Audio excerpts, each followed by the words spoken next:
This aftermath of this grisly wreck here, it's at the intersection known for problems. Last night, two cars crashed at Big Bend and Geyer Road in Kirkwood. It's just the latest in a string of accidents at this intersection in recent years. The crash comes as St. Louis County plans to make changes to this intersection, but safety advocates fear those plans don't go far enough. First Alert 4's John Kemper with the details, new at 10 o'clock tonight. Well, its current state right now is a disaster. Michael Carmody is with Safer Streets for Kirkwood in St. Louis County. He considers the intersection at Big Bend in Geyer to be one of the top 5 most dangerous in the county.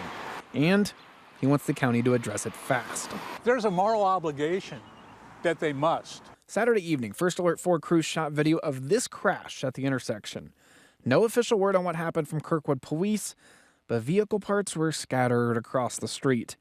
Neighbors have consistently told First Alert 4 they want the county to address it. I really don't know what it is that could be done, but I certainly would like to see something to be done. And county officials say changes are coming. And in fact, ground will break next year on a $2.1 million project. That includes repaving the road, a median to restrict left turns, a bump out on Geyer, and making the pedestrian island larger.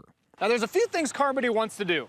Those include reducing the amount of lanes to about half of what they are now, plus making those lanes thinner, as well as raising the elevation of the crosswalk here so pedestrians have an easier time getting across. But none of those items are in the county plans. Documents say the street is too busy for an elevated crosswalk, and tests for reducing the lane size say they didn't calm traffic.